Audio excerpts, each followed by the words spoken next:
یہ 1071 اور 26 اگست سن عیسوی کی تاریخ، جس میں سلطان الپ ارسلان میدان فضائے بدر کی یاد تازہ کرنے کے دم اور جوش اور ولولے سے کھڑے ہوتے ہیں۔ اس کی غیرت، اس کا جلال امت مسلمہ کے حوالے سے کتنا مضبوط تھا، اس کے بارے میں آتا ہے کہ اس نے 1071 میں جو ملاز گرد کے مقام پر یہ جنگ لڑی گئی ہے، یہ ان جنگوں میں سے ایک جنگ کہہ سکتے ہیں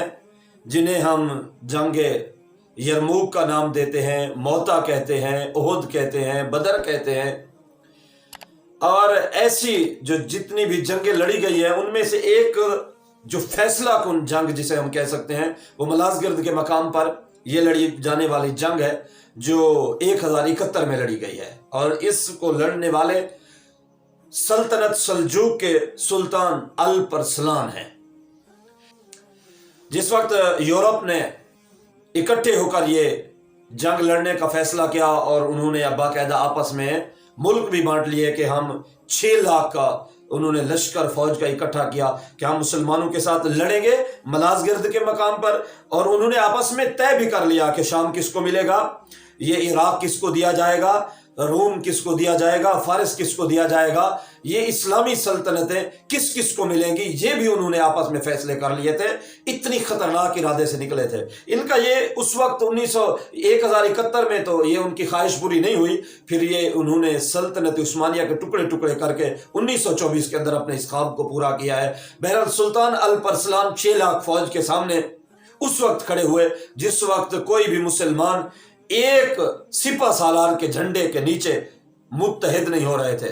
اس وقت سلطان الپ ارسلان 12,000 کا لشکر لے کر نکلے ملاز گرد کے مقام پر، اور جب انہوں نے جمعہ کا دن تھا خطبہ دیا، اپنی فوج سے مخاطب ہوئے تو یہ کہنے لگے، اپنی حکمت عملی کو، جنگی حکمت عملی کو ان کے سامنے رکھا کہ آج جمعہ کا دن ہے، امت مسلمہ مشرق سے مغرب تک ہمارے لیے دعائیں کریں گے، ہم ان کی دعاؤں کا سہارا لے کر جمعہ کی نماز کا وقت جیسے مکمل ہوگا ہم اس کے بعد اس لڑائی کا آغاز کریں گے۔ اور اس نے کہا سلطان الپ ارسلان نے کہ تم نے کرنا ایسے ہے کہ جہاں پر میں تلوار ماروں گا تم وہاں پر تلوار مارو گے، جہاں پر میں تیر چلاؤں گا تم وہاں پر تیر چلاؤ گے، میرے نقش قدم پر چلتے ہوئے ہم ملاز گرد کے اس مقام پر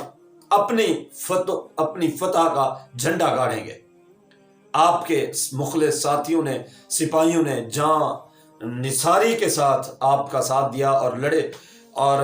جب حملہ کیا سلطان الپ ارسلان نے تو اس کو دور سے جب بازنطینی بادشاہ کا خیمہ نظر آیا تو اس نے تیر چلایا، جیسے آپ نے تیر چھوڑا آپ کی ساری فوج نے 12,000 کے لشکر نے ایک ساتھ جب تیر چھوڑا، حملہ کیا گیا، مسلمان اکٹھے ہو گئے اس خیمے کے ارد گرد، اور انہوں نے بازنطینی یورپ سے بھیجی گئی فوجیوں کو پکڑ جکڑ لیا اور ان کو قتل کرنے لگے۔ اور ادھر سے نعرہ بلند ہوا، انہوں نے نعرہ بلند کیا رومی آواز کے اندر، بازنطینی بادشاہ کو قتل کر دیا ہے، بادشاہ کو ختم کر دیا ہے، بادشاہ مر چکا ہے۔ جب یہ بلند ہوا نعرہ تو بازنطینی فوج کے ساتھ آئے ہوئے جتنے بھی سپاہی تھے وہ ہار بیٹھے، اپنا حوصلہ ہار بیٹھے، اور اس طرح مسلمانوں نے سلطان الپ ارسلان کی میت میں لڑی گئی اس جنگ میں ان بازنطینی فوجیوں کو گاجر مولی کی طرح کاٹ کے رکھ دیا۔ جب شام کا وقت ہوا تو سلطان الپ ارسلان کے سامنے وہ بازنطینی بادشاہ قیدی ہو کر آیا۔ سلطان الپ ارسلان نے کہا کہ اگر میں تمہارے سامنے اس طرح قیدی ہو کر آتا تو تم کیا کرتے؟ اس نے کہا تم جانتے نہیں ہو، میں تمہیں فوراً قتل کر دیتا۔ سلطان الپ ارسلان نے کہا اب میں تمہارے ساتھ کیا کرنے والا ہوں؟ اس نے کہا تم بھی مجھے قتل کر دو گے۔ تو اس پر سلطان الپ ارسلان نے کہا کہ تم اس قابل نہیں ہو کہ میں تم کو قتل کرواؤں۔ آپ نے اپنے سپاہیوں کو بھیجا کہ جاؤ اس کو بیچ دو، کوئی اپنی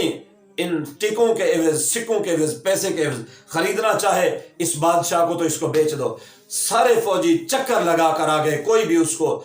ایک ٹکے کے برابر بھی خریدنے کے لیے اس کے مقابل میں کوئی اس کا روادار نہیں تھا، کوئی خریدنے کے لیے اس کی طرف نہ بڑھا بادشاہ کو۔ تو ایک مسلمان نے ایک کتے کے بدلے